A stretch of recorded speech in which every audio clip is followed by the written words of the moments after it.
안녕하세요. 서울대학교 보건대학원 윤충식입니다. 오늘은 가습기에 어떤 물을 사용하면 좋은지 실험 결과를 갖고 말씀드리겠습니다. 실험은 가습기에 사용하는 물을 증류수, 정수기물, 수돗물에 따라서 공기 중에 어떠한 유해 물질이 얼마큼 나오는지 평가하는 것입니다. 평가는 클린룸이라고 하는 에어로졸이 거의 없는 곳에서 실시를 했고, 물은 증류수, 정수기, 수돗물을 사용했고, 측정 항목은 에어로졸이라 하면 공기 중에 떠있는 입자상 물질, 흔히 우리가 분진이라고 하는 그런 물질을 총칭하는 말이 되겠습니다. 실험 결과를 말씀드리겠습니다. 에어로졸의 공기 중의 농도는 수돗물일 때가 가장 높고, 다음이 정수기, 증류수일 때가 가장 낮음을 알 수 있습니다. 이것은 실시간 그래프인데, 가습기를 오랫동안, 즉 9시간 정도 사용했을 때 공기 중에 에어로졸 농도가 지속적으로 이렇게 수돗물에서는 높고, 그 중간이 정수기물, 가장 낮은 농도를 보이는 것이 증류수가 되겠습니다. 에어로졸은 인체에 들어가기 위해서는 크기가 매우 중요합니다. 이 그래프는 어떠한 물을 사용하든지 간에 입자가 다 인체에 들어올 수 있는 그런 작은 크기가 주된 크기 범위이다, 이렇게 알 수 있습니다. 예를 들어서 수돗물을 사용할 때는 질량 중위 직경이 120나노미터인데 농도가 가장 높고, 이러한 크기가 작은 것들, 이런 것들은 인체에 들어오면 모두 호흡기, 깊숙이 침투해서 폐포까지 도달할 수 있는 그런 크기가 되겠습니다. 여기서는 중량 농도를 표시하고 있습니다.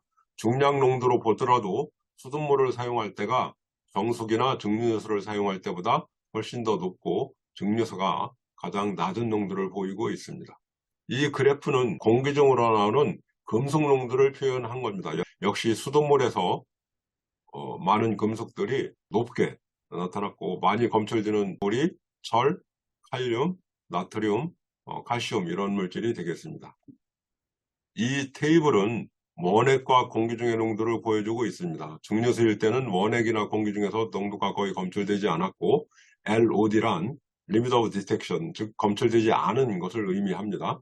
정수기일 때는 일부 물질, 예를 들면 나트륨, 소금의 성분이 되겠죠. 이런 것들은 검출이 되었지만, 많은 물질들은 공기 중에서 매우 낮게, 그리고 원액에서는 일부 물질이 검출되었고, 수돗물에서는 그거보다 훨씬 더 많은 그런 물질이 원액과 공기 중에서 검출됨을 알 수 있습니다.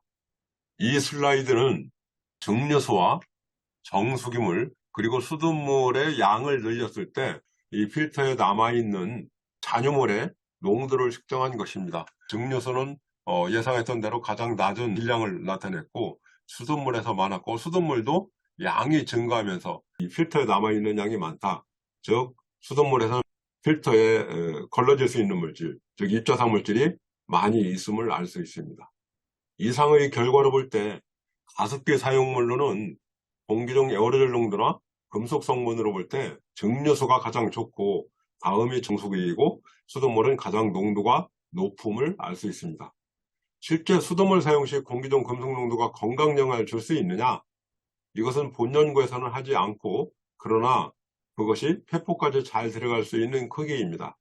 미국 환경보호청에서도 수돗물 사용으로 인한 미량 금속 성분이 심각한 건강 영향을 주는지는 결론 지을 수는 없다고 했습니다.